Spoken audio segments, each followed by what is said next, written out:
My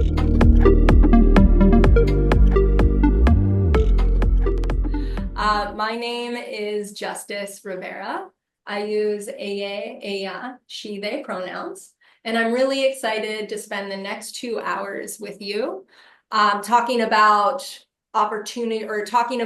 advancing harm reduction approaches to sex workers and working with sex workers within our organizations and communities. This is sex worker-centered harm reduction framework and practice. This is not a sex work 101. We'll have opportunities to engage in the chat and reflect, but this is really about harm reduction for people who are working with people in the sex trade and understand that what we need a harm reduction approach to working with folks in the sex trade, and that we're going to have some time to dig into some of the ways that we can talk about that being distinctly different than trafficking, and what services look like for trafficking survivors versus sex workers and how those can be integrated as well. And so I'm not going to take any time today to talk about what is sex workers, really who are sex workers. I've been told that a lot of you already have that information, which is amazing. If you'd like more of that information, I'm a partner with Reframe Health and Justice Consulting. We are a collective of queer and trans consultants of color that work with organizations with heart to deepen your all's practices of care and collaboration and compassion.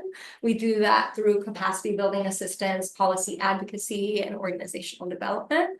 And one of our specialties is sex worker-centered harm reduction. We have full day training on it. We have 2-hour trainings and everything in between. And so if that's something y'all are interested in, please let me know.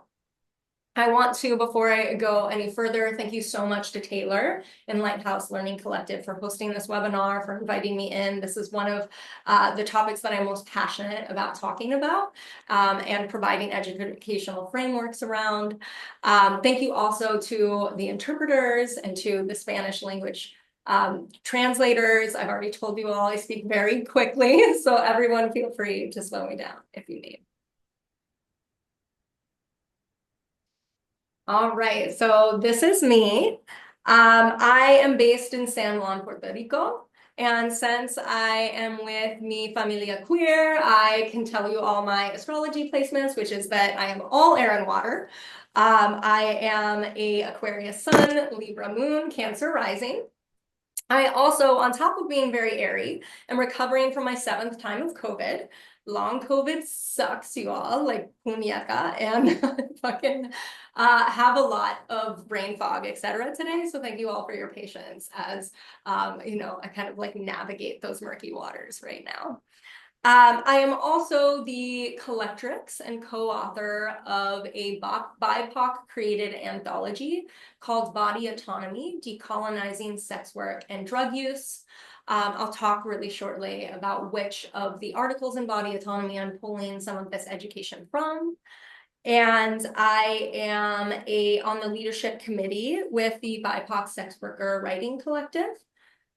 And we have a monthly writing group for folks who identify as BIPOC and are in the sex trade and are writers. And we pay $50 a session for folks to come and write with us.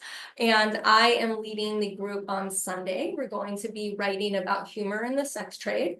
And so if you identify as part of that population, would like to come join us, get out your Instagram and head to BIPOC, BIPOC, .swws to get more information and register for that. And now I'd really love to head to the chat to get to know you all a little bit better. I see that you have dropped your location and your names. Thank you so much for that. So one thing I'd love to get us to start thinking about and talking about is feeling comfortable talking about sex. I think that's really important when we're working with people in the sex trade, when we're doing sexual health risk reduction, because people can tell when we're uncomfortable. One of my business partners, Kate Diadamo, loves to say that if you feel uncomfortable about this, look in the mirror at night and say, motorboat me, titty fuck, anal sex, anything you want to say, just say it out, right? And so my opening question for you all, feel free to drop this in the chat, is that if your personality was a kink or a kink act, which one would it be?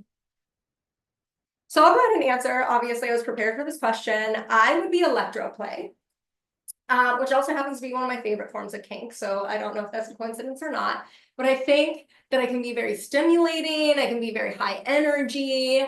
And to some people, I might even be shocking. You can usually kind of turn me up or down. And if you love the sensation, you love it. And if you don't, you don't. And so that would be mine. And I look forward to seeing what other people say. Okay, caning, bondage, foot play. Love it.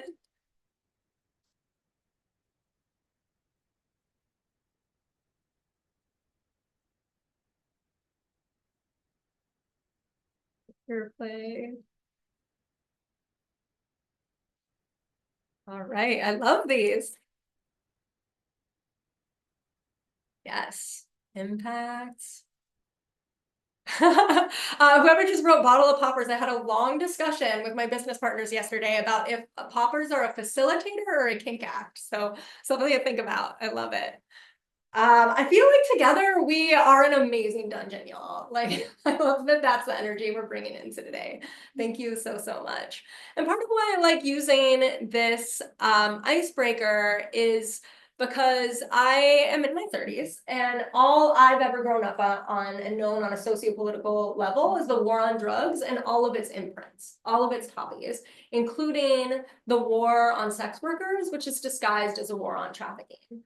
And so our morality is policed and we're told what is acceptable on a level, and that also overplays a lot of times with our identities, especially being queer, trans, people of color, people with disabilities, etc. And so thank you for engaging in that with me. So this is Body Autonomy, and Taylor, if you have it ready, will you drop a link to for folks to buy it in the chat if you would like. If you've already read it, please give us a review on Amazon. That would be really appreciated. This explains a lot about some of the things I just said, how the war on sex trafficking is the new war on drugs, and what non-carceral approaches and community care approaches to working in the sex trade look like. And there are 4 articles in particular that I am going to be pulling from for this discussion and this conversation today. The first is Mechanics of the Sex Trade. There's also an article that's about overdose is to drug use as sex trafficking is to sex work. Overview of harm reduction in the sex trade, which I did with Sean LaShawn. And then there's a timeline, that's the timeline of the wars on bodily autonomy that I call the Hello Racist timeline. That was a very illuminating article to do research for and write, which I did with Kate Diadamo and Jasmine Tyler. And so a lot of what I'm talking about today is distilled from those articles, and I can't recommend enough to go out and get the book because there's so much more in there. And the last section, which I'm not covering today, is all about pleasure and healing, and there's some beautiful things in there. So here's what we're going to be talking about today. We'll start with the principles of harm reduction applied to sex work.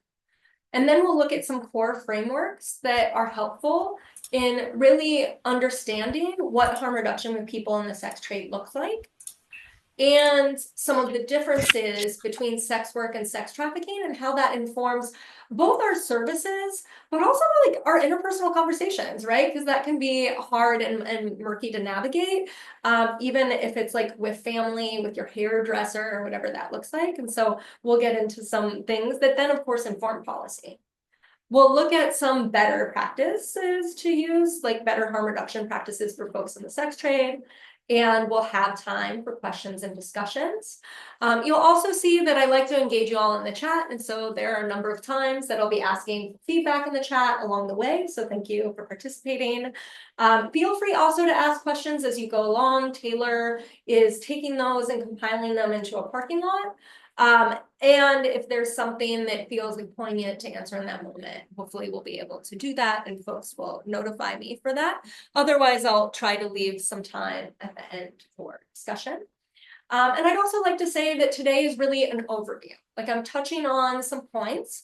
I'm definitely working most of the time in core frameworks because I feel like that philosophy, right, is the underpinning of everything. And then I'm giving you an idea of what some better practices are, but there's way more. I'll give you also some continued resources, but there's an opportunity to learn more about everything else I say today, which is really exciting, I think, for folks who want to flex some curiosity. And I think, you know, of course, I want to make a safe space for us all to have this conversation today. I think it's really hard to come into a space where we can have conversations about two things that are pretty stigmatized or highly contentious in our society, which is sex and labor. And what rights for people should be, especially folks who are working in underground economies or might not have above board protections. And I think it's also hard because many of us work in nonprofits, and a lot of times human resource departments are antithetical to being able to practice thorough sex worker-centered harm reduction, racial equity, et cetera, because of that big L word, liability. And so a lot of times we've been told not to talk about sex in our workplaces, right? Because we don't want sexual harassment charges, et cetera. And so being able to start figuring out on an internal policy level how you might be able to have these conversations in advanced sex worker harm reduction can be really helpful. I'm going to drop Reframe Health Injustice's IG. Because you will find a lot of what I'm talking about today on there. I also, in the next probably week, am going to be dropping something that we made that's core competencies for sex worker-centered harm reduction, which is several things that programs can do to really ready yourself to be able to thoroughly do sex worker-centered harm reduction or have a sex worker-centered harm reduction harm. And so to have this space, I'm really excited that we can talk about all these things here. But safety is really subjective. And so I strive to make a safe space for all. And what I know that I can do is make a bold space. And so when I think about what makes a bold space a safe space, the first thing that I think about is confidentiality. And Reframe Health Injustice's definition of confidentiality is what's learned here leaves here, but what's said here stays here. And so who said it, exactly how it was said, especially if it relates to your own life, we don't need to take that anywhere else. But the things that we're learning together, that can be taken because we want that to go by. Also, I don't know everything. I'm pulling from my own history of about 20 years in the sex trade on and off. And also I'm doing sex worker-centered harm reduction on a national level, especially in Denver, Washington, D.C., Seattle, and San Juan. And y'all are all over the place doing amazing work, so I really want to hear from you. And so together we really know a lot. And I would like us all to take responsibility for ourselves. I think that it's important to practice curiosity. And as we do that, if there's anything that bumps up against someone's boundaries, against anything that might feel like an ouch to someone, I encourage us to have that conversation, especially if it's me, right? We all should have the opportunity to get to say oops, right? And ouch, similarly. And so is there anything in the chat that folks would like to clarify, or is there anything in the chat that folks would like to add to make a bold space a safe space?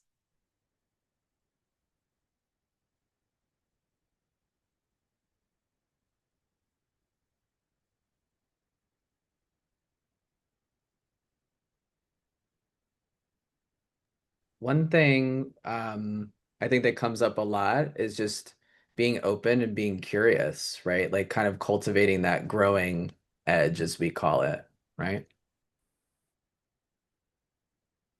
Thank you for adding that, Taylor. Yes, a very important one for today. Thank you, Eric, or Takoda. I hope I said that right. Don't yuck my yum. Something we just dropped a bunch of things that we feel like our personality might be. We don't want to yuck anyone's yum, right? Especially because that was related to someone's personality in that moment. Know our own boundaries, absolutely. That's important. I think self-care goes along with that, right? Taking care of ourselves, whether that means having your camera off, eating while this is happening, drinking while this is happening, stretching if you need. All right, thank you all for adding that. So I think it's really important to also practice consent in everything we do. And so can folks please throw some sort of emoji up right now if you consent to these shared community agreements, if this feels good for moving forward. Emojis, thank you. Thumbs up, hearts, any emoji you want to give is much appreciated. Stars, love it.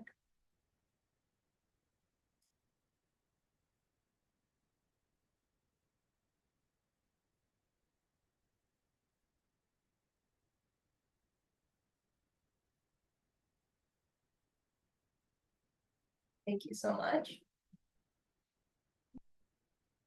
All right.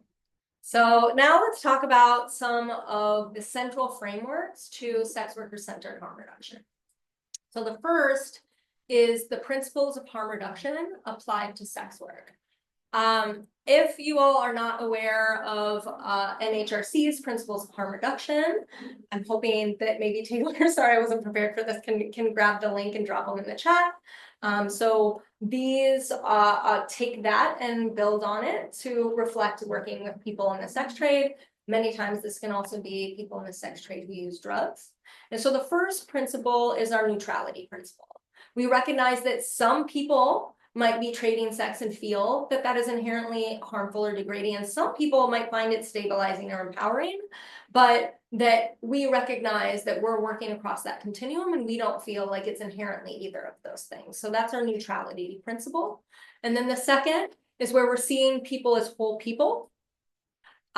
We are not seeing them just as sex workers or any sort of derogatory word for that. We recognize that sex work is what someone does. They might identify as a sex worker, they might not, but we see them as whole people. They have so many other things. Maybe they're a mother, daughter, lover, all the things. So we see them as that. And number 3 is the non-judgment principle. Right? We meet people in a non-judgmental manner with compassion. And the fourth is where we recognize the actual infectious disease and physical safety consequences that can be related to the sex trade. And I would argue those consequences are more related to the current socio-political response to the sex trade than the sex trade themselves. But we want to give people what they need to mitigate those factors. And we have those interventions, but it's not just those isolated interventions, right? Sex worker-centered harm reduction is about so much more than just condoms, right? I mean, even on a supply level, there's so many more things we can give than just condoms. For example, boric acid. For people who are have vaginas, boric acid helps keep our pH in line. For someone who's having sex a lot of times, that might lead to a lot of BV or yeast infections, or boric acid doesn't help as much with UTIs, but that's one thing we've started giving with Hermanas de la Calle and with Guaquilla here in Puerto Rico, and it's been really well received, right? And so just on a supply level, it's just so much more than that. But then it's also the ways in which we work with people. Yeah, thank you, Michelle. It's on a personal level too. Boric acid, game changer. Really don't have to go get prescriptions anymore. It's amazing.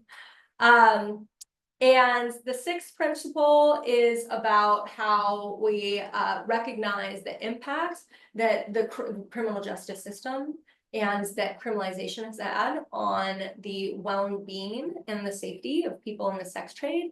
And we seek to eliminate those barriers, and we seek to involve everyone in that, right? And so it's not just about the services, it's about the advocacy as well. Or as Monique Tula used to say, it's not just about the little p harm reduction, it's about the big P harm reduction as well.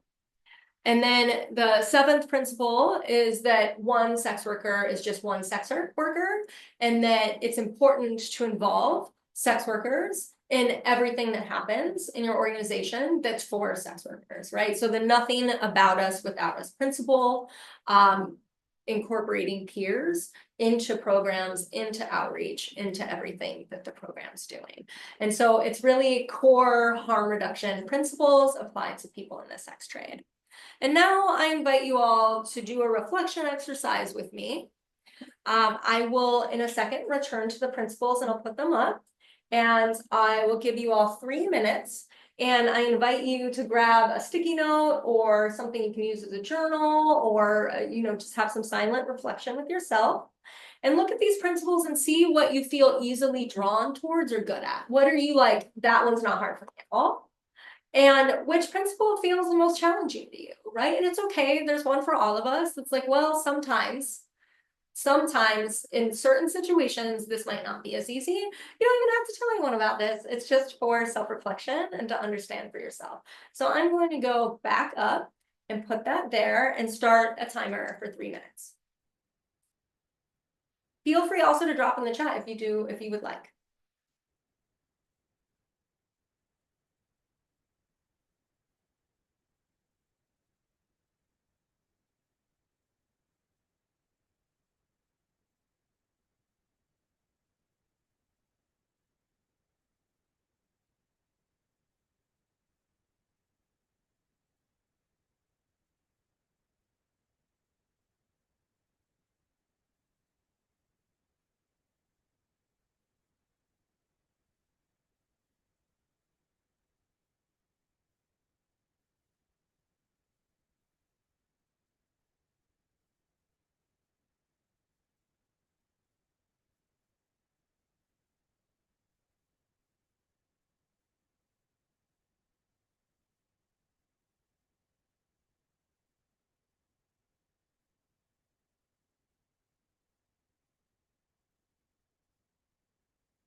Okay, and start finishing up your thought.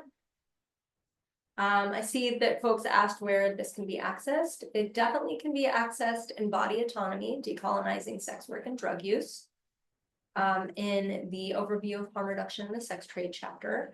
I'm 80% sure it can be accessed on www.reframehealthandjustice.com in our resource section. And then I know it is on our Instagram as well. You might just have to kind of scroll down for a while, but we put a lot of stuff about sex worker-centered harm reduction on @Harm Reduction Funds.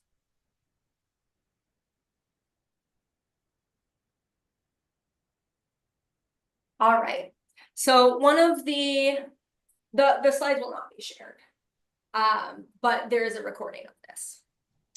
So one of the core frameworks of sex worker-centered harm reduction is really similar to SET in the trans theoretical model of drug set and setting. So I'm not sure if folks are aware of that. But this is oftentimes referred to as the continuum of sex work, and it's really how someone is approaching their work. It can also be a pathway of entry. And so what I really want to stress about this being a continuum is that as a mindset, how someone feels about or is approaching their work, it is likely to change over days, weeks, years. And so I'll break that down a little bit more. So a choice-based sex worker is someone who is fully consenting to the work and can leave for other employment options at any time, but chooses to stay in the sex trade for a variety of reasons. And we'll get into those reasons next, right? But it's someone who generally has an ID, has technology access, has a degree, and probably could go get a job. But the constraints of those jobs don't work for reasons, or maybe they love the sex trade for reasons. Someone who is a circumstantial sex worker is someone who is consenting to the work, but they would prefer to leave and need to stay for mostly financial reasons. There's been a plethora of articles that I've read over the last couple of years about the rise of students who are doing sex work to get through school, either to pay off their student loan debts or without student loan debt, right? These people are doing sex work for short amounts of time, and they are doing it until they can get their degree and get a job and go forward. So that's an example of a circumstantial sex worker.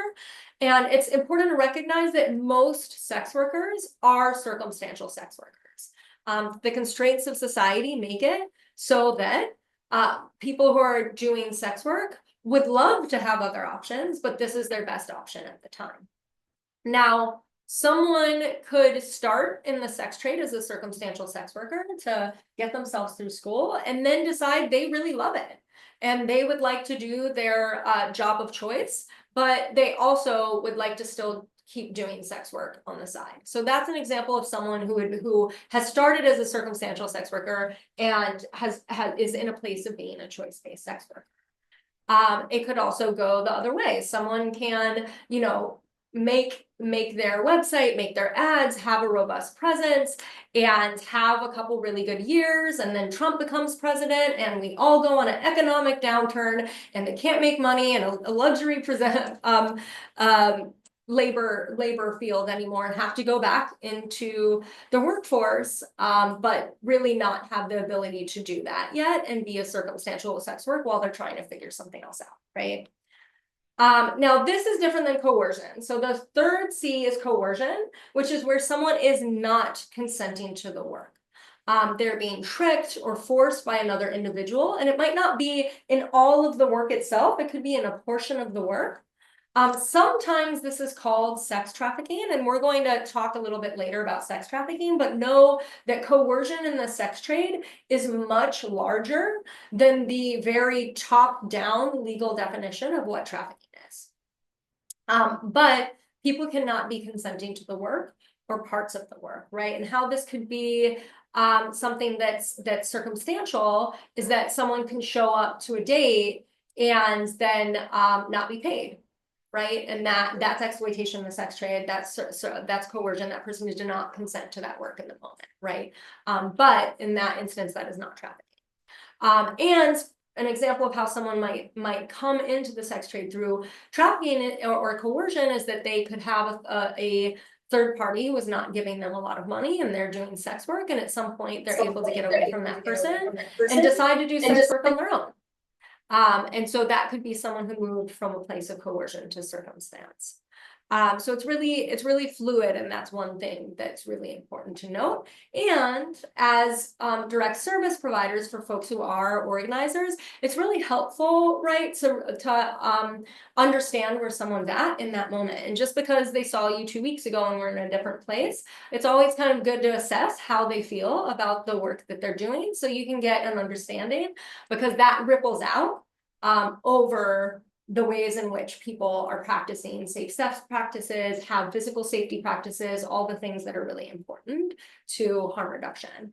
The other thing I really want to note, because I think it's important to recognize the lineages of harm reduction information, is that I first heard about the 3 Cs model from the Sex Worker Outreach Project, or SWAP, Chicago, back in like 2000, I don't even know, 12. So this has been something that's being refined and we've talked about for a really long time.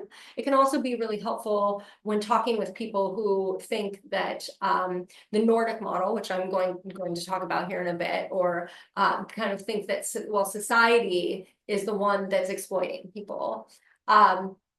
And it's important to recognize that, you know, even in those social conditions, people, circumstantial sex workers, are consenting to the work, right? And of course, I think the thing that's really frustrating is a lot of times folks who say, oh, well, society is trafficking people. Their result is their solution is more police and prisons, not to address poverty and increase housing. So that makes no sense to me, but this is one really helpful framework. And I saw some of you talking about this in the chat, right? But what are the circumstances that make sex work work? When we said people stay in the sex trade or are attracted to the sex trade for a variety of reasons, these are those, and I'd really like to just choose a couple right now. So we know that even in 2025, especially in certain parts of the country or this island, gender presentation, if someone presents in a way that isn't what people think their gender should be, that could mean that they have a hard time getting a job. Also dependence, if people have children or parents that they're needing to take care of, that's extra cost, and also means they might not be able to work a 9 to 5 because they have care duties, and the sex trade might give them more flexibility. Criminal record means that it can be really hard to get a job, and of course the catch-22 is that a prostitution charge means that people have a hard time doing anything but sex work, right? Someone had already talked about documentation status. Thank you so much for talking about that, right? Folks might not have documentation or might be working on that and need to be able to get money or stay in a very specific lane and not be seen by anyone who could deport them. We already talked a little bit about status as a student. Geographic location. The first time I ever did sex work is I was actually, I had my thumb up and I was trying to get a ride. And so not being able to get to where you need and trading sex for rides is very common. And then currently on social benefits, the government sets for people who are on SSI or any sort of social benefits, like what that amount is. And sometimes that's not enough for people. And so people have the right to say what is enough for them and what's not, and this is what makes sex work work. Another thing that really makes sex work work is the ways in which it supports people across Maslow's hierarchy. And so I would like to actually go from the bottom here. So here we go. Okay, sorry. No. There we go. Okay, so starting from the bottom, these are the needs that we actually can help out as harm reduction programs, is the needs that are basic human needs, such as breathing, food, water, shelter, clothing, and sleep. And how the sex trade can address that for folks is just trading sex for direct resources. And so anyone who's taken a sex work 101 knows that sex work is not just for cash or monetary resources. It can be for housing, it can be to pay your phone bill, it can be for clothes, it can be for any of that. It can be a place to stay for the night or a couple nights. It could be for drugs. And it also can give a sense of safety and security. Again, these are something that our harm reduction programs can also help out with. It gives folks a sense of stability and maybe even can help people get property. It's consistent access to resources, unrestricted cash. Now we get to the part in the hierarchy of needs that's a little bit harder for our harm reduction programs to be able to consistently offer, although I think we still can at these points, right? So a sense of love and belonging, intimacy, a sense of connection, especially if folks are connected to groups of other sex workers. Also being able to be the provider for a family, connection with clients. There's a lot of different ways that can look. And then as far as self-esteem goes, it's really amazing to be told multiple times a day, throughout the day, how beautiful you are, how wonderful you are. That can give a sense of confidence from clients, but also with peers around gender and sexuality and stigmatized identities. There's really a way that you can just like own that in the sex trade, and access to affirming self-care. And then self-actualization, which is where folks have their ability to have self-expression, self-acceptance, creativity, and purpose. And then do many people see sex work as healing work and do what is trauma informed. And so this is how sex work works for folks. So when I have been saying sex work, is there a particular type of sex work that's coming to folks' minds? I'm always intrigued to know that. So if it's in the chat, are folks thinking full service street work? Are folks thinking stripping? Are folks thinking camming? OnlyFans, all right.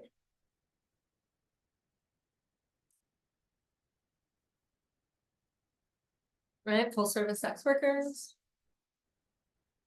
Survival sex work. Sugaring, absolutely. All of the above, okay. Massage.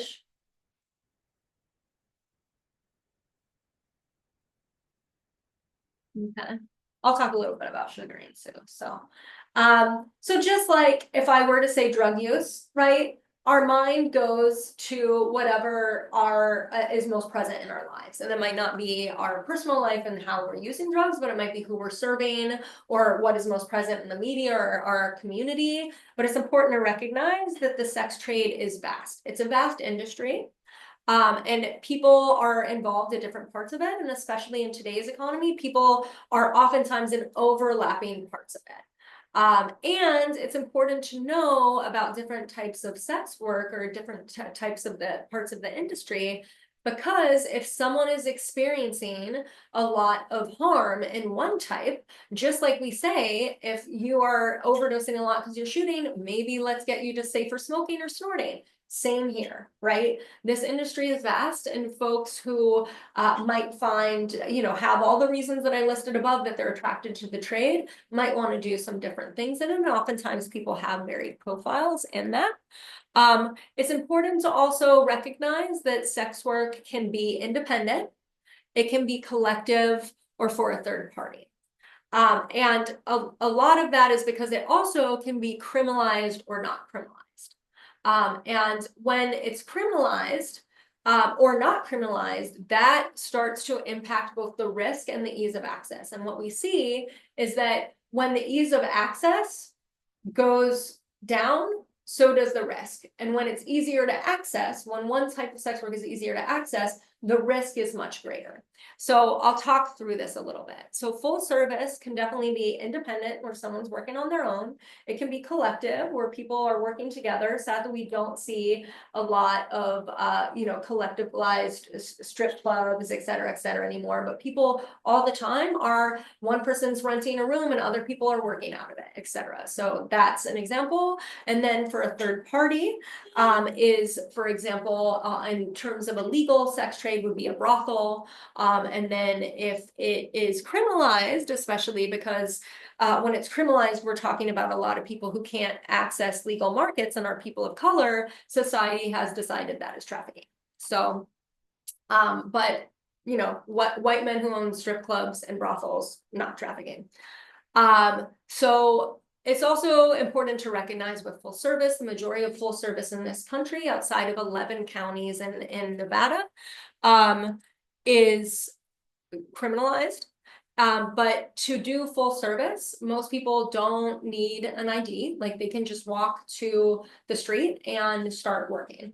Now, if folks want to do online full service work, that access starts to decrease. They do need an ID, they need internet access, those sorts of things. But the most unsafe form of sex work is street work, because of the exposure to violence, to client violence, to police violence, et cetera. And so we see that if someone can just walk to the street and start to do sex work, we also see that the risk starts to go up. Massage is usually, that can be something that is happening through a full service route, with folks who offer full service also offer massage, or there are, like someone said, folks in the Asian diaspora and others offering massage parlors. Those are massages with a happy ending. A lot of times those are licensed masseuses, sometimes they're not. It's very much an illegal gray area. Phone sex operation a lot of times is legal, and now we see things like Night Flirt and those sorts of apps really that come around that, so because we don't have, you know, landlines anymore. And then camming, someone said, well, camming's a little different than OnlyFans. So camming is for a third party. It's for a company where you set up like Chatterbait, right? You set up a cam, and at this point, there's not a lot of exposure because someone has to give their ID, go through a whole screening process, fill out a W-9.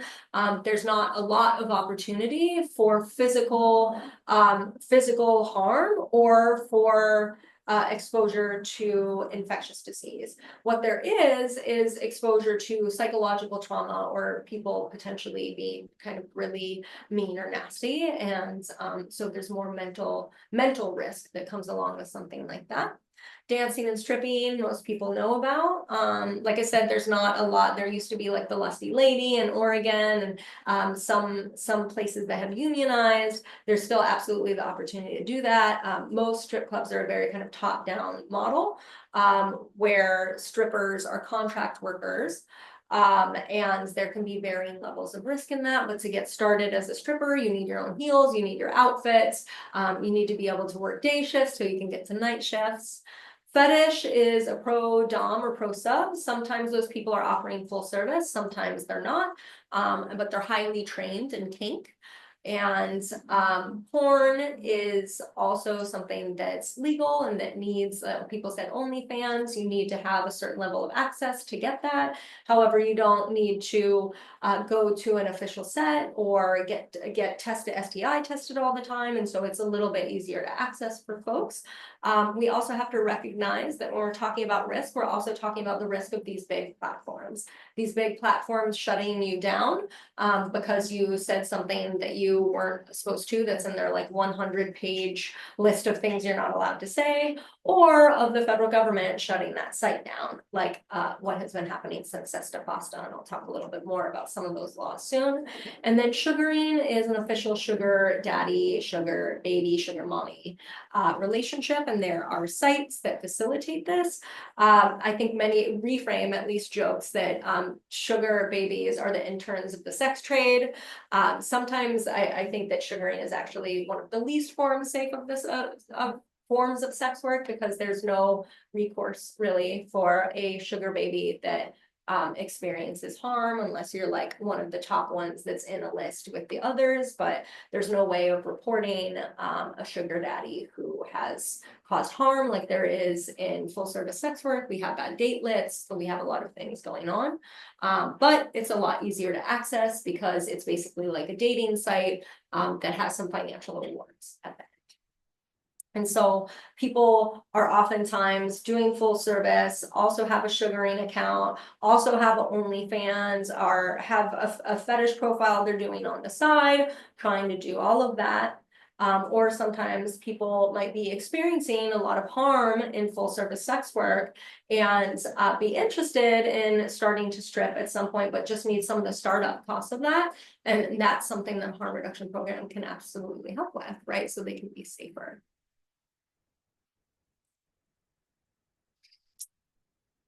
So in the chat, I'd really love to know from folks some examples of the conflation of sex work and sex trafficking. This can be in conversation, in policy, or in programming. And thank you, Taylor, for dropping a little bit more about Sesta Fosta. I'm going to talk about that as a main example, but I'd really love to hear from you all, because I imagine that this is something you see a lot and maybe experience. But Sesta Fosta are twin bills, twin House and twin Congress bills, House and Senate, that passed in 2018, and they changed the way the internet works, Section 230 of the internet, that said previously that no third-party host on the internet, such as Twitter, Zoom, Craigslist, is responsible for anything that people post. Well, in 2018, that was changed to say, except for the sex trade. And it conflated all sex work and sex trafficking. And it said, except for where the content that people post might lead to sex trafficking, which is all of the sex trade, right? And so it basically said all of the sex trade. So, you know, of course we know that drug use might lead to overdose. Honestly, drinking too much coffee in a day might lead to overdosing on coffee, right? Like, and I can feel it when that happens. But that doesn't mean that we need to crack down on the whole thing, right? We need to be able to really address the harm present in that. And so what happened overnight is that Backpage went down, not even because Sesta Fospa, the DOJ was already trying to get them for money laundering. And I don't think they were even tried in the end, but that fear, right? And you probably see this on Tinder and those and like Grindr and those sorts of sites now, right? Is that no longer can we post about any of these things. And 12 sites went down overnight. And it had a global impact because Backpage was until that point, the largest global sex work advertising venue. And this is how, just like the war on drugs, right? The war on sex trafficking has a horrible global impact. And so, you know, I don't really see any examples, but I think there's a lot of examples of how this looks in policy. Also programming. I know when I was living in Seattle, there was an organization called OPS, and they called themselves prostitution survivors. And they conflated sex work with sex trafficking, and to be able, they would give people down payments. They would pay off people's phone bills. They would give people down payments. They had a lot of money, especially faith-based money, but to be able to participate in their programming, you had to say that you were a survivor of trafficking or prostitution. And, you know, that might be some people's experience, but for folks whose it's not, to be coerced into saying that just to receive services is really harmful, because many times sex workers can't receive services. And that's why being able to receive services through harm reduction programs and LGBTQ health programs is so important, because those and reproductive programs are really some of the only places I can think of that people can come have the possibility of getting compassionate, non-judgmental care. So this is one framework that can be really helpful in navigating these conversations, to really talk about how not all sex work is not trafficking. So overdose is to drug use as sex trafficking is to sex work. So not all drug use ends in overdose, right? Just as not all sex work begins or ends in trafficking. But it's really important that we help resource people to prevent and address exploitation. So just like our harm reduction programs have overdose prevention arms, for some programs that might be all they do, but for many harm reduction programs, there's robust programming that is happening that also recognizes that people who use drugs experience many different types of harm that is not at all related to overdose. It could be endocrinnitis, or it could be not having housing. It could be stigma and homelessness, right? And it's very much the same with sex workers. And a Young Women's Empowerment Project study that was probably about 10 years ago now, but again, we don't get money for research anymore, showed the different types of harm that people in the sex trade were experiencing. And the top two, the first was violence. Every year there on December 17th, there is a day to end violence against sex workers, where the Sex Worker Outreach Project USA, and probably many folks here are aware of this or have participated in this, where we show the faces or say the names of people in the sex trade who have died that year many times because of violence and suicide. And the numbers are often right over 50, and that's death. Violence is happening all the time at a way greater rate than exploitation. And I think that if any harm reduction program wants to do sex worker-centered harm reduction, we need to make violence prevention and response as much of a priority as overdose prevention and response. Now, the second form of harm is overdose. Sex workers are overdosing at a really high rate, just like everyone else is. And when we look at sources of violence, we actually see that state violence and interpersonal violence are the highest, followed by client violence and intercommunity violence. So it's important that we are able to address the harms that people are experiencing in the sex trade. And so that can include preventing and addressing trafficking and recognizing that when people do meet that legal definition, or people are experiencing exploitation or coercion or fraud in the sex trade, that those services are often different, right, than our harm reduction services, and being able to have those referral points. But like I said earlier, it's really hard to find those referral points that are not in and of themselves coercive, and make people identify a certain way, pray a certain way, etc. And so just as punitive approaches to drug use make people who use drugs less safe, conflating sex work with sex trafficking hurts sex workers. After SESTA FOSTA passed, I actually was published an article when I was working with Safe Night Access Project Seattle, because we were doing outreach on the track before and after that, and we saw 5 times as many people on the outdoor sex trade market in April 2018 and May 2019 than we had before. And what happened was that SESTA FOSTA took the middle class, completely out of the sex trade. And so people had no choice but either to go up, which is where they have to have more reporting requirements around their own identity. They have to fill out more forms. They have to have more pictures. They have to be able to use prettier words, right? Or to go down where they don't need any of that, but where they are ripe for violence and exploitation, especially because other people who've been working on the streets have been navigating that for a long time. What we also saw is pimping go up significantly. And that's because people are in underground trades, are responding to the environment just like anyone else is. And people are like, oh, cool, I can get work here. And not all pimps at all are exploitative or harmful or traffickers, right? Just like any middle management, folks could be amazing. And that can be really helpful, and sometimes not at all, especially because there's no recourse for people who are working in underground and criminalized environments. And so what SESTA FOSTA actually did was increase trafficking, and we've been working on research studies to be able to really show that. And so it's been really, really harmful.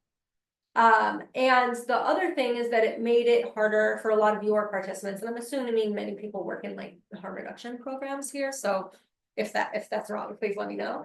But the people who were trans, the people who were drug users, because now there's all these like pretty young Backpage girls on the track who were asking for the same prices, they had to drop their prices, right? Our participants had to drop their prices. And so the average price of a blowjob on the street went from $40 to $5. And people were having to break their own boundaries, like went to saying, okay, I will have condomless sex. Okay, I usually don't pro sub, but I will let that happen. Whatever that looked like, people were having to adjust their boundaries to be able to just make it to what they had been doing before. And it has now been 7 years, and we have not evened out after that, right? All we really have is kind of like high-class sex work and everything else that's happening, and there's really no middle class sex trade that's happening right now. So that's one framework that I hope can be really helpful for folks too.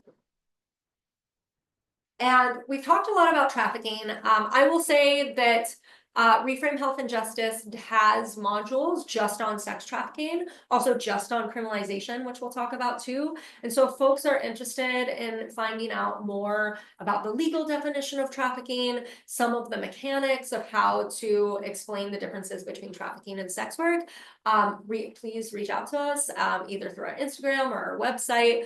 Also, body autonomy is a really affordable model to being able to get more of that information. But I do want to talk a little bit, because I had mentioned this before. So if we're saying that this blue circle is sex work, let's talk about this darker blue circle being experiences of exploitation. Exploitation happens, as you all know, right? And working in the nonprofit industrial complex, which is itself exploitative, right? That there are experiences of exploitation that happen in work all the time. Especially for sex workers. I gave you an example earlier of something that could be exploitative. Well, this red circle is the people who meet the legal definition of trafficking in persons. And it can be really frustrating because as someone who has spent many years doing direct services with both trafficking survivors and sex workers, I know when someone is like 100%, this is so harmful. Let's try to get you anti-trafficking services, and people will say, well, that's not trafficking. And the lawyers or the service providers. And so what our job is as harm reduction providers is to work with everyone in the blue, right? And oftentimes we have to work with people in the red too, because if people don't play the good victim, right, which oftentimes means collaborating with law enforcement, then they're going to be of no use to this system. The system that needs evidence, but force, fraud, and coercion, which make trafficking, are very hard to prove and have evidence around. And so our job is to work with people in the blue and recognize that, yes, this is exploitative, this is coercive, this is fraudulent. I'm really sorry this is happening to you. I want to help resource you so you can get to whatever goal that you make for yourself to be healthier, happier, whatever that is. And if you want to try to approach a trafficking avenue, we can try to do that. Just know that it's a very legal definition, or very limited legal definition. Even more so, within who is being the legal definition of trafficking, the yellow circle is folks whom benefits actually who it can benefit, right? Like I said, there's many barriers, law enforcement, engagement, etc. And so of all the people in the sex trade, only that yellow circle are who are going to be able to benefit from that. One of the underpinnings of Sesta Fosta and of people who are identifying as prostitution survivors, and of all of that is a philosophy which is called End Demand, or the Nordic model, or Kamala Harris loved to call it the equality model. All of that, basically, what it's looking at doing is increasing criminalization of clients and people who buy sex, and saying that they are laying off of people who are selling sex. Now, this comes from economic philosophies of supply and demand, right? So it says, okay, well, if people aren't really buying this product, then the product's going to go away, which might work with Tickle Me Elmo, because Tickle Me Elmo didn't come from generational poverty, right? And so this is not something that we can transpose onto people's lives, because people are not products. But they're trying really hard.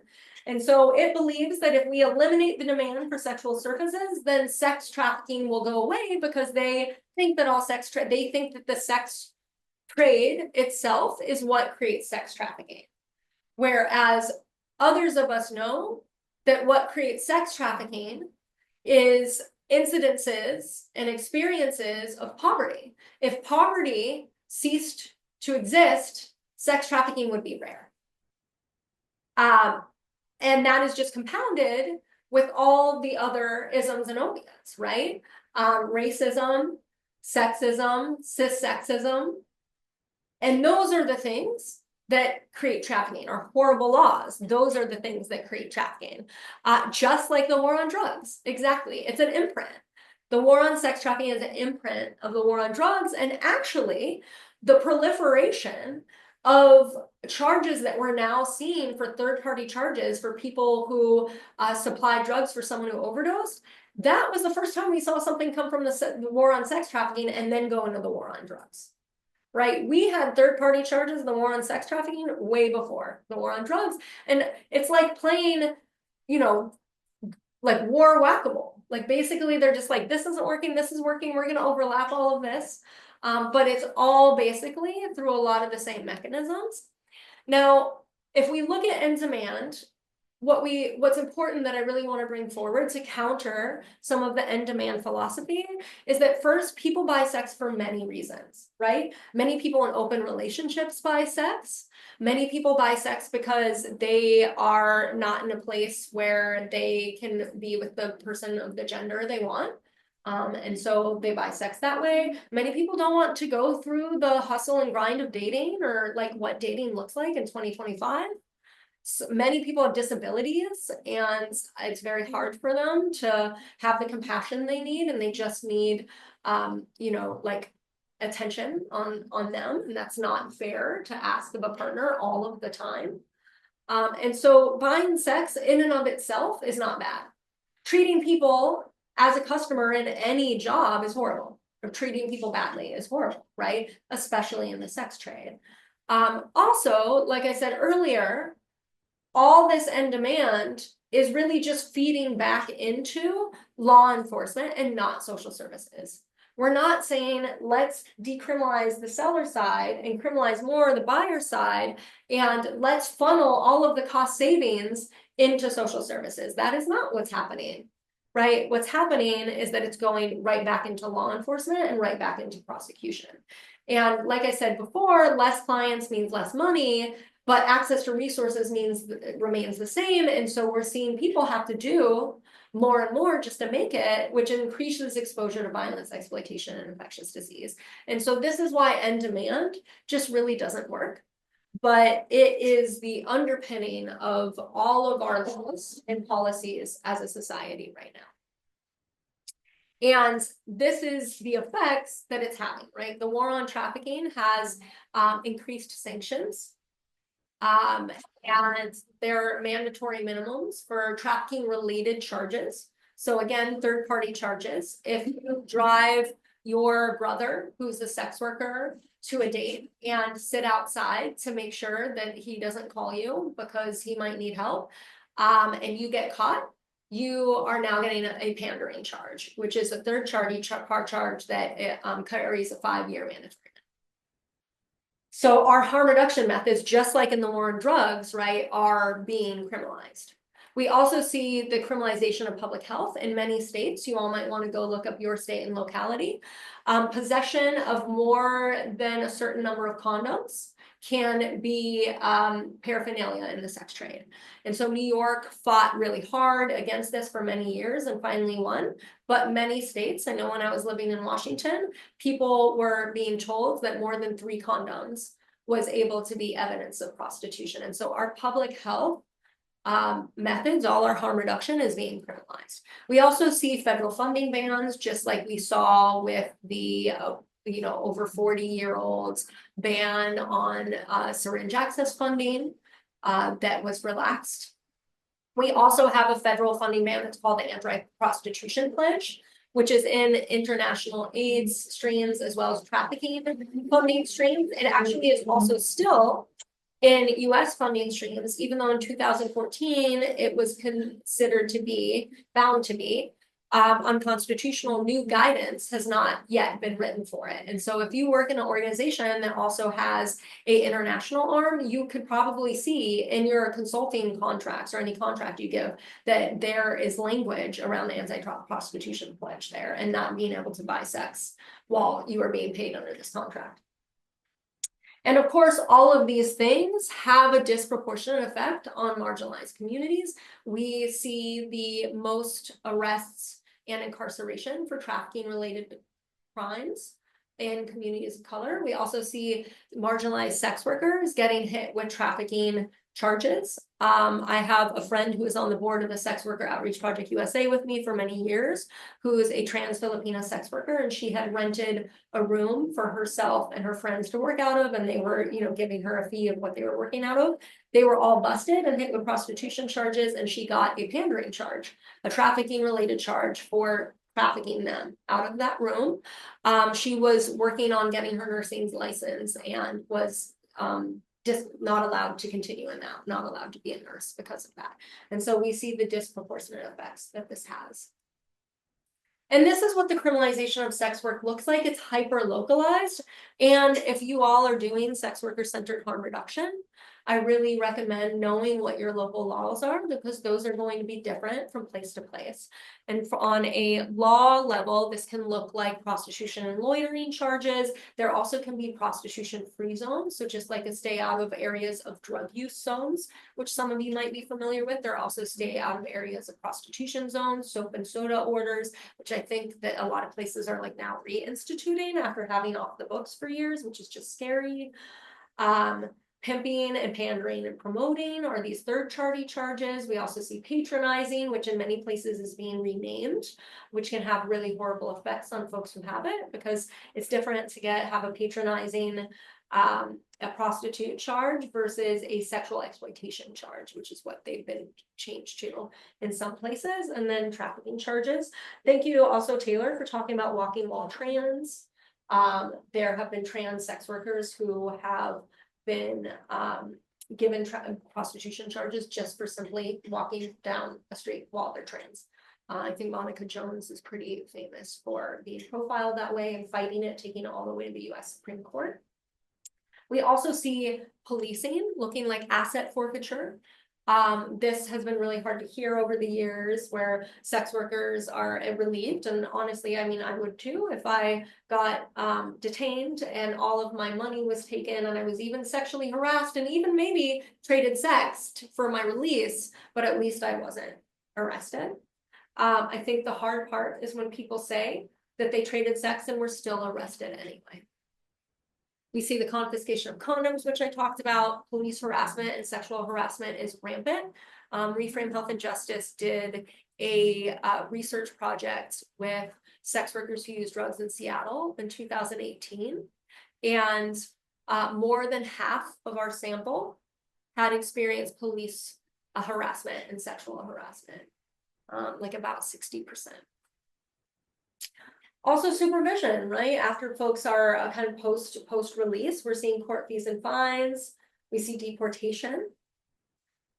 There's post-conviction requirements, including having to register as a sex offender. New Orleans is pretty famous. Women with a Vision fought this after Hurricane Katrina, when they realized that this law was on the books and they were able to reverse it. There's also problems associated with having a conviction, including being exempt from rape shield laws and victim compensation funding. Rape shield laws say that your character cannot be brought into question in a rape trial, except when you're a sex worker, because sex workers were asking for it. And victim compensation funding says that you cannot have done anything to have brought your crime upon yourself. And so this is also true for people who use drugs, right? If you are high and get raped, you will not be able to get victim compensation funding if your drug use is entered into the court case, which if that's an offender, an abuser who knows you and is actually abusing you, it 100% will be. Also inability to enforce labor laws, because a lot of times it's underground work or contract work. And that's the other hard times that even in the above ground sex trade, people are not employees, they're contractors. And so labor laws don't extend to them. And so most people, pretty much all, who work in the sex trade do not have the benefit of labor laws. And we know that the criminalization of sex work has an impact on our social institutions. I'm not going to read through all of these. Feel free to take a screenshot, look at body autonomy, or come get a training with Reframe Health and Justice. We do provide our slides through that route. But I am going to talk about a couple. So not being allowed to report crimes. For many years, and still in many places, there might be a serial abuser in the sex trade who is doing the same thing to multiple sex workers, and there has been no ability for sex workers to have any recourse about that, because even some sex workers who have tried to go to the police, I know someone who had tried this years ago, this is probably circa 2014, 15, and the police officer said, so why was it okay on Monday, Tuesday, Wednesday, and not Thursday? And people are getting hit with prostitution charges when they're simply trying to report abuse. Over the last couple years, many cities have been able to pass laws that are limited liability laws that say that sex workers who report crimes will not be charged with prostitution or a sex work related charge. But that exists in very limited law. I know in Seattle, they feel that was passed, but advocates feel like it's not a very good law and it's not being used. And so in many places, people are basically just having to take it, right? Also, the closing of bank accounts, crowdfunding accounts, PayPal, and other financial mechanisms. This is something that's been a huge problem for many years. Visa and MasterCard, because of SESTA FOSTA, have very harsh restrictions and will close bank accounts if they think that someone is doing sex work through that mechanism. So people are having their electronic payment methods closed down all the time. People are getting messages that they have 3 days to move all their money from the account or the bank is going to take it. And we see this happening all the time. It's very hard. Another just barrier for people being able to access safer forms of the sex trade is that Visa and MasterCard no longer work on being able to pay for sex work ads, being able to pay for things on OnlyFans, etc. And it's all moving to crypto now. Those are the only things that many sites are able to process because of this. All right. Oh, okay, shake it off. I feel like that was kind of like a, hard section, a lot to stomach. It is a lot, right? The people in the sex trade are navigating. Especially, I think sex work does not exist in a vacuum, right? I think many folks here are working with people who are queer and trans sex workers of color, sex workers with disabilities. And so there are practices. There are practices that we can take to support people. These are communities-based practices. These are interpersonal practices. And so I know that everything seems bleak. I think it seems bleak for the next 3.5 years at least, right? But there are things that you can do and you can do today. And so the first thing I'm going to talk about is some of the community-based practices. So a pros network. So who's heard of a pros network? Just if you want to raise your hand on the screen or drop an emoji. Okay, I'm not seeing many people. Cool. Well, I'm glad I get a chance to talk about this. The only pros network that I actually know about right now, I think there's actually one in New Mexico, which is cool, but the kind of the longest standing, most well-established is Chicago. If folks know of other pros networks, please drop it in the chat because I'm not tapped in or attuned to everywhere, then I'd love to know. But what a pros network is it is a network that trains different providers in the community to be sex worker sensitive, and a network where sex workers can go to access sex worker sensitive service providers. So that might not just be harm reduction. This is also legal aid. This can be anti-violence programs. This can be therapists and mental health support. This can be if someone wants to get artificially inseminated, right? Any doctors, it can be any sort of provider. And in New York, they had one for many years that sadly went down after a while, and it gave a lot of advocacy and info sharing. It had a phone and an app, a website, and listserv. And then in Chicago, there's a website you can go to and is referral to these trained service providers, as well as a map of the trained service providers. And folks are getting the same training, they're getting certified, they're having to do continuing education. And Reframe Health and Justice is actually working on trying to create a nationwide pros network. So if anyone knows any funding streams, but that's something we'd really, really love to do at some point. So this is an example. Yes, thank you so much, Michelle. So what you're talking about is called a bad date list. And a bad date list is actually not something I super talk about here, but a bad date list is a practice actually that was started in the 1970s among Black trans sex workers who still to this day experience the highest rates of violence in the sex trade. And so what they started to do is write down information about fraudulent dates or violent dates, and they would pass it around among themselves in their communities so that someone who was robbed or stabbed or whatever that looked like wouldn't have to experience that. Don't get in this black sedan where the last three license plate numbers are this. On this corner, there's a guy with a ponytail who's really skinny, who has, like, who's missing a tooth, who has been hurting sex workers in this way. And so there are several bad date lists that all cost money that sex workers can use as screening right now. So Mr. Number, Verify Him, Safe Office. I really wish there was just one. That would be amazing, because someone can report on one of those and not have access to all the others and not get the information they need, right? And so that can be really hard and also really expensive. And sometimes people are coming together to be able to have accounts in all those different places to be able to check. That is something I really think harm reduction programs could do, is have that account and have access for people to come in and get screening. Mr. Number's the cheapest. It's $24 an app. That's just $24 a year that people can download. So it's the one I feel like has the most reports for people.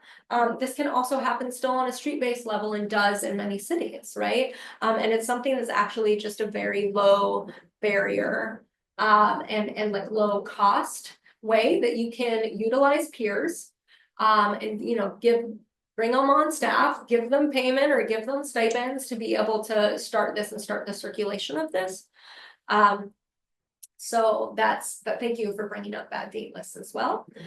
Pros networks are more expensive to start, but are really great for folks to be able to know where to go to be able to receive services. Another example is being able to have a For Us By Us sex worker led healthcare facility for sex workers. Unfortunately, St. James Infirmary closed its doors, I think last year in San Francisco, but the Coin Clinic is open in New York City. Have folks who are New York based, I know I wanted to bring something forward that was New York based because I know that most of this is a New York offering that has kind of rippled out, but are folks aware of the Coin Clinic at all? Because they're really amazing. I see a couple thumbs up. All right. So the Coin Clinic is open to anyone who identifies as a sex worker, and they have access to primary care, sexual health, behavioral health, dental, and pharmacy, and they're able to work with both insured and uninsured folks, and they have a very specific process for how they do that. Their primary care includes HIV and STI testing, supplies, counseling, hormone therapy, holistic services, support groups. They have a certain service program and also a robust bad date list. And so this is another example of sex workers coming together and saying, we're going to have our own clinic, we're going to have our own drop-in services, and that can be a really great model as well. Yes, named after Cecilia Gentili, who we lost last year, who's an amazing advocate, who's also my birthday twin. We were not the same age, but January 31st, where races to the front. All right. I'd like to talk about some of the nitty-gritty harm reduction stuff too. Pretty much everything that I am talking about today, you can find on our Instagram at Harm Reduction Femmes. Because I'm not going to go through everything, because these are just like very, very nitty-gritty harm reduction things you can talk about with clients. So the first is sex worker safety training. And one that focuses on screening. This is for folks who are able to mostly work indoors. And this is something that Reframe Health and Justice offers, but really can, be offered with a bunch of different peer sex workers or sex workers and other organizations you want to bring in, but it's something that's really helpful for the people that you're working with. This includes screening clients beforehand and checking bad date gift lists, and always having someone know where you're going. Many phones have a feature where we can share our location with folks. I know WhatsApp has a feature where we can share a location with folks. Always having your one safety buddy and letting them know this is the hotel I'm going into. I don't know the room, but I'll text it as I'm coming up, and checking in with that person when you're leaving, because if they haven't heard from you after an hour or two, they know to send in the search party or whatever that looks like. It is helpful if you can be in control of your space, and making sure to always know what your exit route is, and separating your sex worker persona from the rest of your life. Most sex workers I know who are doing sex worker advocacy, like myself, have a advocacy name, a public facing name, a sex worker name, and then their given name. And carrying your own safe sex supplies, not relying on other people to have those, and being put in a position where it might not be available. And it's very hard to say no to money when it's on the table, right?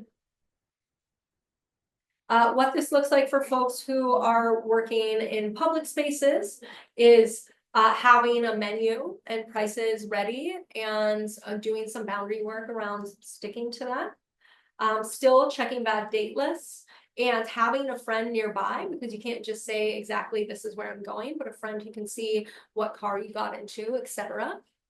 And if there's any sense of knowing where you're going ahead of time, in any form of sex work, getting the money up front is very important.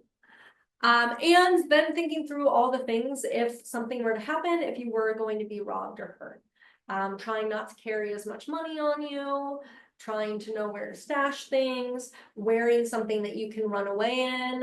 Ponytails can be grabbed easily, so that can be hard. Just trying to be familiar with your surroundings, and trying to be around public surroundings, not going to a secluded place.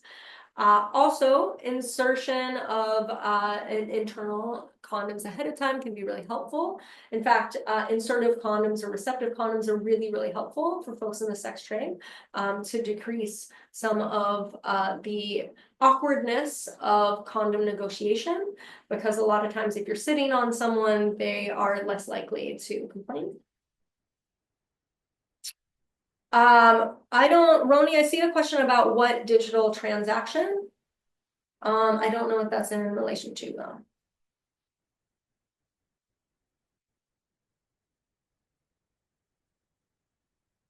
I hope it's okay to parking lot that. So we can definitely put that in the parking lot, Taylor. Awesome. Okay. Another harm reduction tool that's really helpful is safety planning. Reframe has a whole module around this, and we have some safety planning resources on our Instagram as well. Safety planning can include safety planning around the types of works you're doing, where you're doing it, and what health and safety look like with the client.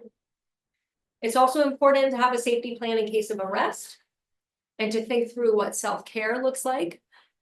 This could be after a, many sex workers have clients that, even though they're not bad clients, are still just very clients that take a lot of energy, right? They might be clients who people think are annoying. Many people also have amazing clients, right? But in any sense, whether that be someone who is camming, or someone who's doing full sex work, or someone who's stripping, being able to have a self-care strategy, especially after seeing that person, but just in general. And if someone is wanting to leave the industry, being able to safety plan around that.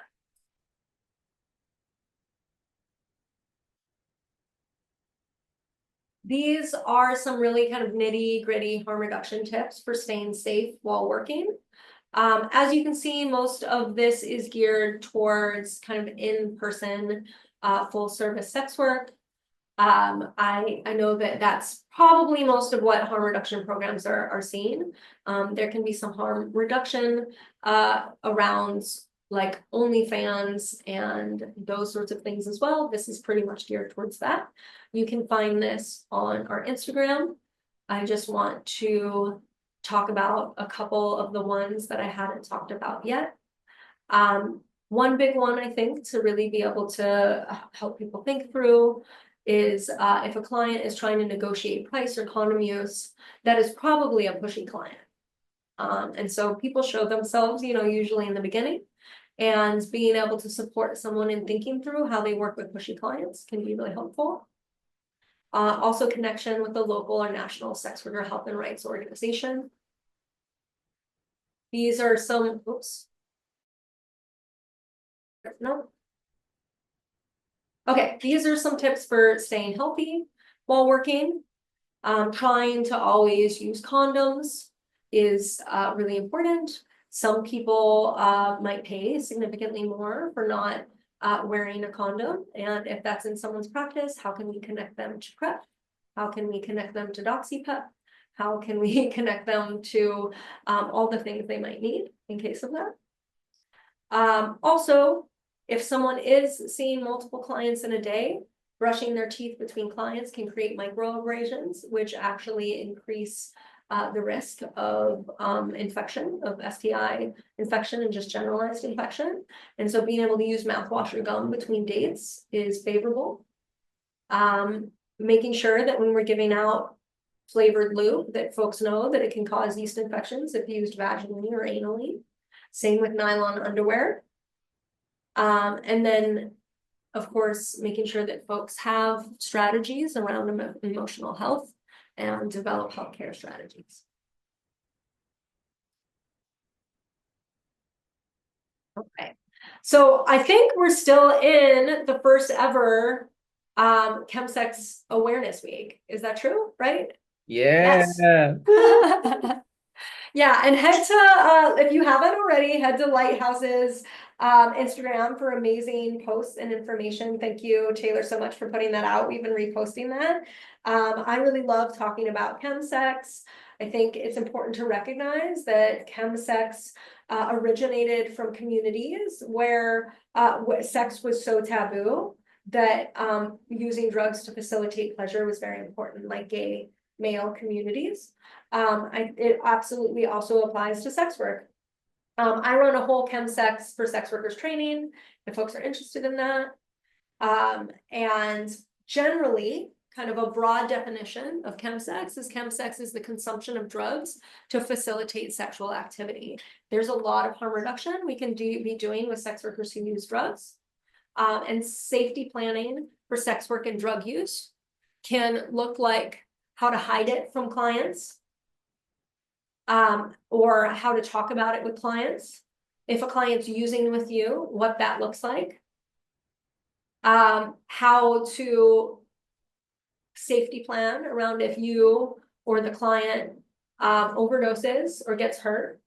Swap USA has a whole Good Samaritan expansion toolkit, which is really great, which it was talking about how because Good Samaritan laws have such limited liability that they're not going to get you for having drugs or using drugs, but a lot of times sex workers who were using drugs, either they or their clients were overdosing, were getting hit with prostitution charges, just not drug charges, because we know that police and prosecutors would get us for whatever they can.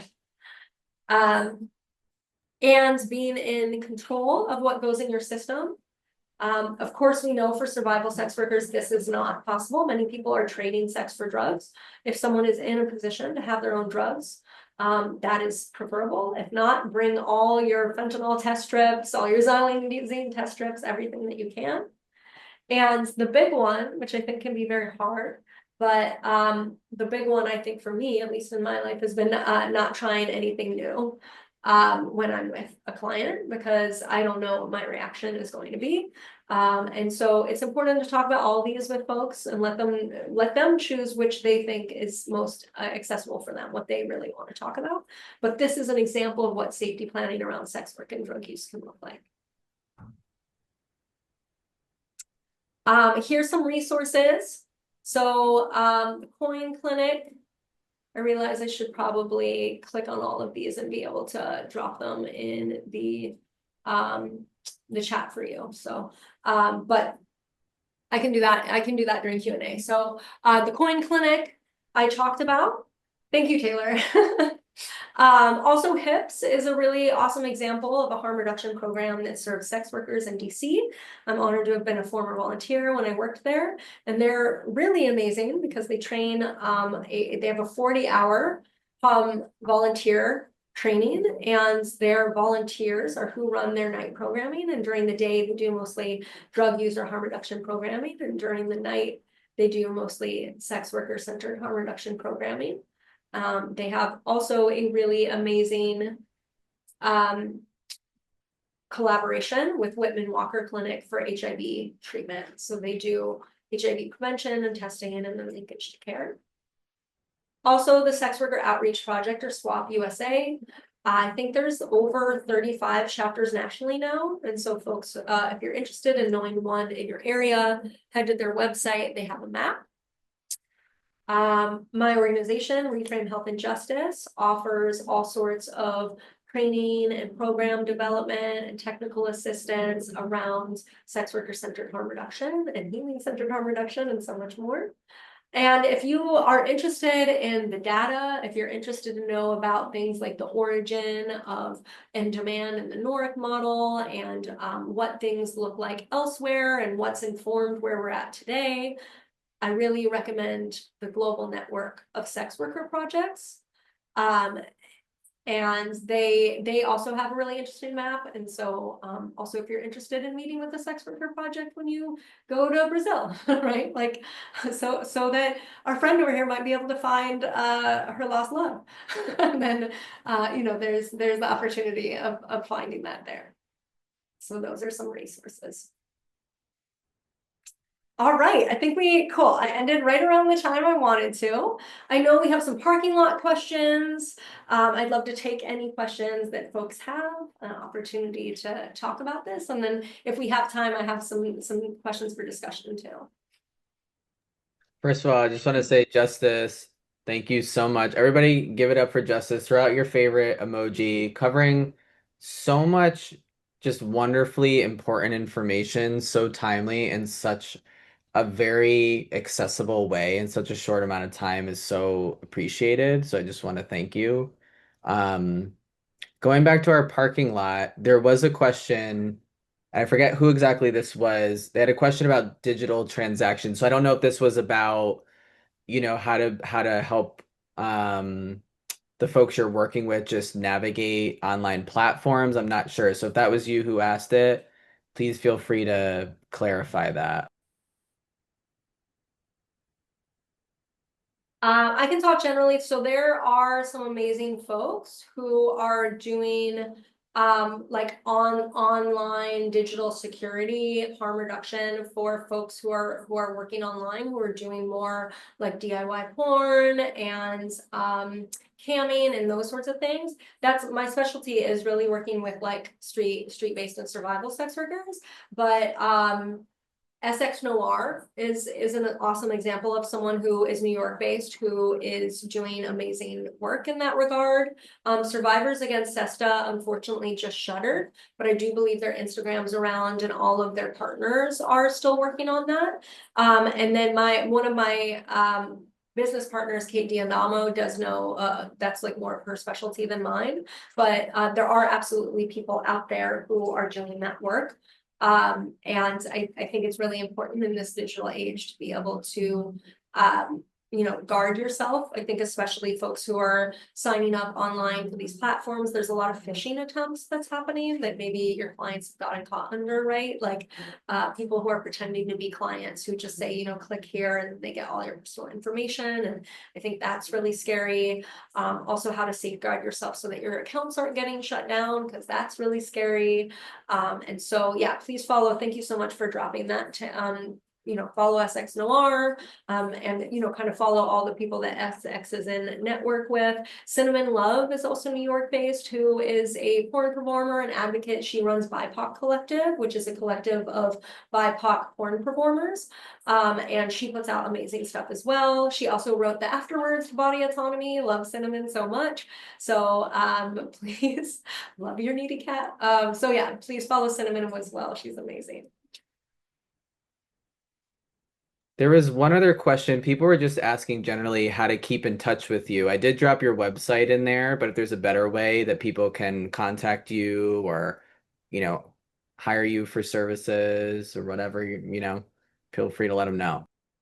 Yes, thank you so much. So this is my Instagram at @justicerivera_rights. And that's a really good way to contact me. I also, yes, thank you for dropping Cinnamon Love. I'll also drop my email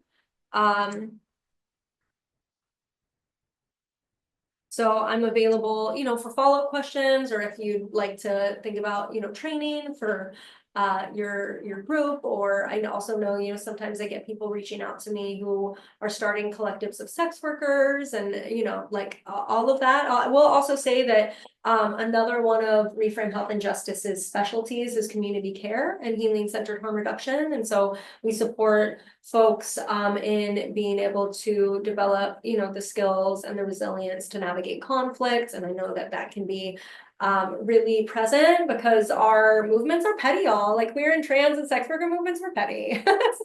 So just figuring out how to navigate all that. We've been doing some grief circles as well. And so please reach out for any of that. Yes, thank you. Follow Decrim NY if you're in New York. One of my business partners, Jessica Penarenda, is one of the co-founders of Decrim NY, and they're doing amazing things right now. And I really love to see that. And if there's honestly, this is a great time. If any of you on here have been following folks who are doing amazing advocacy or harm reduction work in the sex trade, even if you're part of an organization you feel like is, please drop your Insta. Like, I wanna know, I wanna hear about it. So please drop in.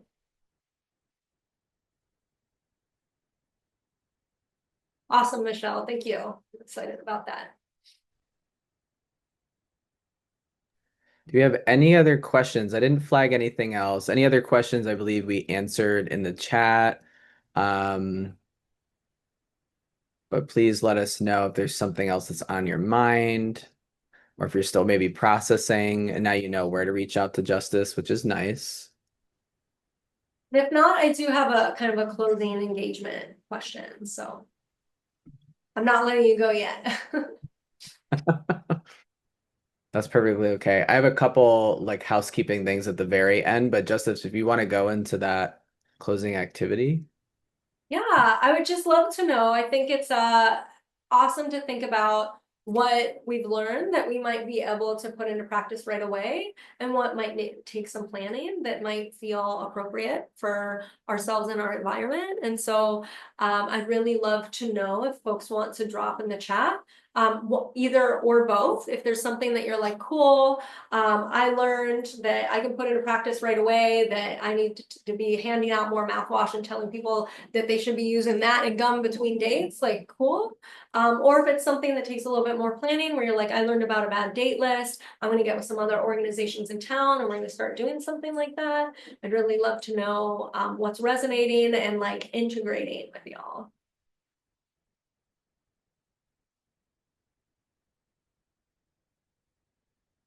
Yes, Eric. And also, Eric, for you, Molly House, run by Sean LaShawn, is an amazing resource for trans mass sex workers. Yes, looking into boric acid on the harm reduction fan. Oh, I have so much stuff to tell you. Also, okay, well, since I have time, makeup sponges, y'all, old core trick. Makeup sponges for while you're on your period. It might seem awkward, but just put that up there for anyone who has a vagina. And it feels just like the inside of your vagina, and people don't know. Most of the time. Most of the time.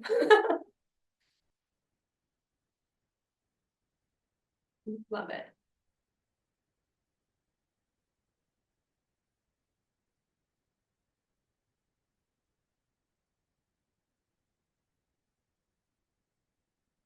Oh, good question, Taylor. I went right on trans community, but absolutely would love to talk about meth was my drug of choice. So always love to talk about meth, always love to talk about sex work, but absolutely would love to talk about especially stimulants. I mean, sex workers are using stimulants to be able to keep working and keep making money, right? And so when we're working with sex workers, of course, we're still giving harm reduction for other substances like opioids, but we do see a lot of stimulant use in this community because it helps facilitate the work.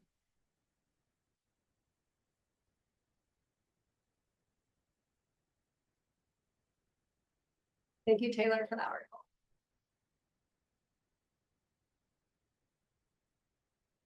All right. Yeah, I'm here for it. Also reach out to Sean. He's amazing. Where Paula, I can also take myself off mute. Where's the best place to enter what? The questions chat here. I can just Oh ask yeah, it out loud. chat. Okay. Or ask it out loud. Do it. We're here. We're here together. Yeah. Hi, friend. Hi, hi. Oh my gosh, love this presentation. So informative. So here in LA, we have some groups that do outreach at night, but I wouldn't say that in Los Angeles we have a citywide coordination of outreach to sex workers that are working blades in different parts of the city. So let's say if where I work, we want to start our own initiative because maybe like making it all the way to Skid Row is too far because some of us may live in different parts of the city. What would you recommend about starting outreach in the evening in a new neighborhood? Or in a neighborhood where other folks might be doing outreach, but you don't know and you don't think anyone's doing it. There's no like citywide coordinated um, effort. So yeah, how might you go about that?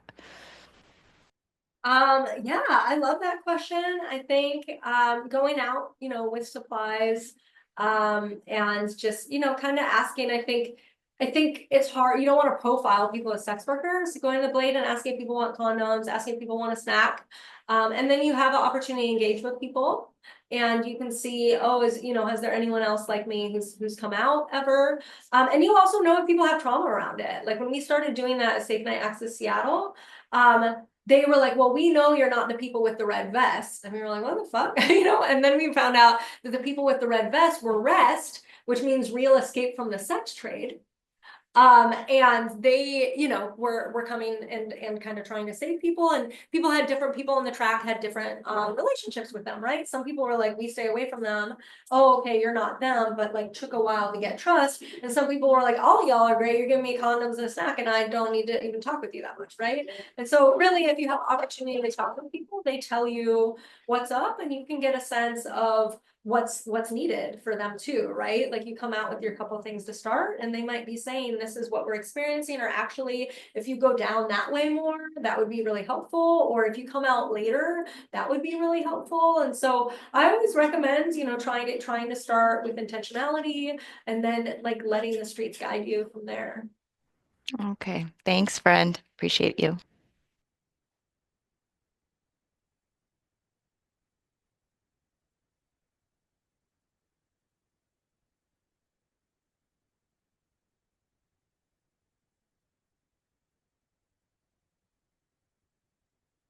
All right, absolutely. Lighthouse is a resource as well, especially for queer and trans serving orgs. We're working with sex workers or who are you yourself that way. Um, awesome. Well, I think that's it from me. Taylor, if you want to move into your closing things, thank you everyone so much. And before, after we do our closing things, I just invite folks to take a deep breath. I think, but so many times we run between things, we're working on things all at the same time. And so, I think it's good to just like take a deep breath, breathe in for 4, hold for 4, breathe out for 4, and just kind of let everything integrate. And I look forward to hearing from folks who want to reach out. Yeah, thank you so much. I'm just gonna throw this up really quickly just to let folks know. So we actually only have one session left out of this. Can you believe it? Oh my gosh, it's going to be Pride Month. We've got this great session going on. So we have the wonderful Opulence Abundance going to be joining us on June 6th. Same time, same place. You know where to find us. So the topic is going to be navigating rough waters, essential skills for transforming interpersonal conflict. And we got to this topic because a lot of folks that came through the last couple of Lighthouse Learning Series sessions. This is actually the third iteration of it, if you can believe it. They were looking for ways to kind of work through conflict, right? Conflict between coworkers, between participants, clients, you have it. And I think it's going to be really timely as we end this whole iteration of the Lighthouse Learning Series, just to make sure that we can really grow in our movement spaces, because many of you are probably part of different groups, organizations, agencies, mutual aid groups even, and they're kind of tearing at the seams, right? So I think you'll gain some really wonderful insights and perspectives there. And then just lastly, fill out our survey, which Jesse has dropped. Thank you, Jesse, in the chat. Also, if you're looking for a certificate, we can offer that to you. We just ask that if you're going to attend one of the other sessions or end at our final session, just wait so we don't have to send like 5,000 certificates. It makes our lives a lot easier. But other than that, we just thank you all for hanging out with us for 2 hours, to Justice Rivera for being here and sharing so much wonderful expertise, and just being so supportive of Lighthouse over the years. And also, it was a treat to see you in Bogota at the Harm Reduction International Conference where you were doing your thing. So yeah, thank you everybody for being here. We'll see you next month. If you want to get involved with anything that we've talked about in terms of Lighthouse, you can reach us at harmreduction.org. If you want to email, lighthouse@harmreduction.org. But if not, we will see you on the 6th, or maybe we'll see you somewhere else.